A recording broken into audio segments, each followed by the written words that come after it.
আমি কোথাও ঘুরতে গেলে কিংবা কারোর বাড়িতে কোনো দাওয়াত থাকলে যে খাবারটা আমি খাই আর যে খাবারটা আমার কাছে সবচেয়ে ভালো লাগে সে খাবারটা আমি খাই এবং বোঝার চেষ্টা করি খাবারটা কিভাবে রান্না করেছে। তো আমিও বাসায় এসে ঠিক সেইভাবে রান্না করার খুব চেষ্টা করি। তো এবার কক্সবাজার যাওয়ার পরে আমি কাঁকড়া খেয়েছিলাম, তো সে কাঁকড়াটা আমার কাছে এত ভালো লেগেছিল, তো আমিও ভাবলাম যে বাসায় গিয়ে ট্রাই করব। তো সাতক্ষীরা থেকে কাঁকড়া আনিয়েছি, আমার আব্বু কাঁকড়া পাঠিয়েছে আর কি, আর আম্মা পরিষ্কার টরিষ্কার করে তারপরে দিয়ে দিয়েছে, সেটাই রান্না করব কিছুটা। হ্যালো এভরিওয়ান, আসসালামু আলাইকুম, কেমন আছেন সবাই? রোজি ফ্যামিলি ব্লগ থেকে নতুন আরেকটি ভিডিও নিয়ে চলে এলাম। দেখতেই পাচ্ছেন টুইন বেবি সকালবেলা নাস্তা বানিয়ে এসে দেখি এই অবস্থা। পুরো খাট জুড়ে আসলে সারা রাতে ওরা ঘোরে। তো নাস্তা বানিয়ে এসে দেখি যে দুজন একেবারে দুই দিকে, মানে আবার এই ঘুমের ভিতরে দুজন মারামারিও করে।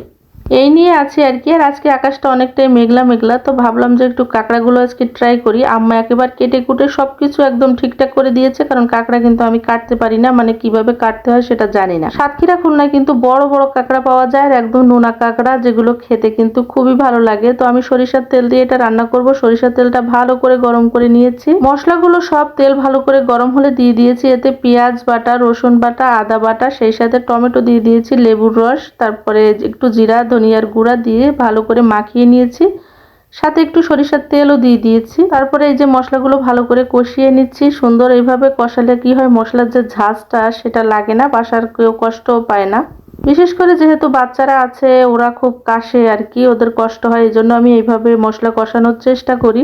মশলাটা কিছুটা কষিয়ে নিয়ে তারপরে কিন্তু আমি কাঁকড়াগুলো দিয়ে দিয়েছি। এবার কাঁকড়ার সাথে মশলার সাথে ভালোভাবে কষানো হয়ে যাবে, আর মশলাগুলো খুব সুন্দরভাবে কাঁকড়াটার ভিতরে ঢুকেও যাবে। তো আমি ভালো করে কষিয়ে নিয়ে কিন্তু এর ভিতরে অল্প একটু পানি দিয়ে দিয়েছি আর কি। এই পানিতেই কিন্তু কাঁকড়াটা সুন্দরভাবে রান্না হয়ে যাবে। আর কাঁকড়া আর চিংড়ি মাছ, গলদা চিংড়ি মাছ কিন্তু একদমই একই, রান্না হতে খুব বেশি সময় লাগে না, আর এটা খুব ঝটপট রান্না করা হয়ে যায়। তবে মশলাটা খুব সুন্দরভাবে দিতে হবে, টমেটো লেবুর রস এটা কিন্তু মাস্ট দিতে হবে, দিলে কিন্তু এটার ফ্লেভারটা সুন্দর আসবে আর খেতেও খুব ভালো লাগে। যেহেতু সাতক্ষীরা খুলনার মানুষ, আমরা বহুবার এই কাঁকড়া খেয়েছি, বিশেষ করে মানে নোনা কাঁকড়াগুলো আর কি, খুব বড় বড় কাঁকড়া, যেটা সবচেয়ে খেতে ভালো লাগে। যেমনটা আমি কক্সবাজারের রেস্টুরেন্টে খেয়েছিলাম ঠিক তেমনটাই কিন্তু আমি রান্নার ভিতরে সেই ফ্লেভারটা পেয়েছি। মিমের বাবাও বলেছে খুব মজা হয়েছিল। তো ওর কালারটা দেখেই কিন্তু বুঝতে পারছেন কেমন হয়েছে।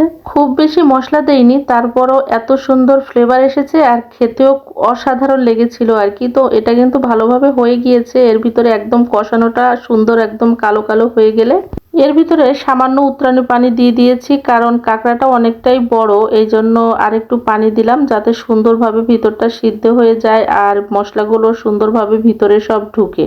খুবই অল্প মশলা দিয়ে একদম রেস্টুরেন্টের মতো করে আপনি এইভাবে কাঁকড়া রান্না করতে পারেন। আর উপরে সামান্য আমি চিনি দিয়ে দিয়েছি, যেটা স্বাদটাকে একদম ব্যালেন্স রাখবে।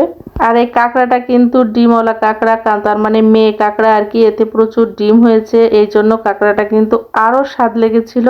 আমার মতো করে কে কে এইভাবে কাঁকড়া রান্না করেন অবশ্যই কমেন্টে জানাবেন। রান্নাটা কিন্তু মোটামুটি আমার হয়ে গিয়েছে। এবার একদম তেলতেলা হয়ে গেলে আমি এটাকে নামিয়ে নেব আর কি। আর এই ঝোলটা একদম মাখা মাখা, গা মাখা মাখা থাকবে। মিমের বাবার খুব পছন্দ হয়েছে, মিমের বাসার সবার আর কি। ইয়াসমিন তো কখনো খায়নি কাঁকড়া, এই প্রথম খেলো, সেও খুব মজা পেয়েছিল আর কাঁকড়াটার কিন্তু একদমই তেলোটা তেলোটা মতন হয়ে গিয়েছে। এটা এবার নামিয়ে নেব। ভিডিওটির কোথাও কোনো অংশ ভালো লাগলে লাইক কমেন্ট শেয়ার করে আমার পেজের পাশে থাকবেন। আমার একটা ইউটিউব চ্যানেল আছে, চাইলে ভিজিট করে আসতে পারেন।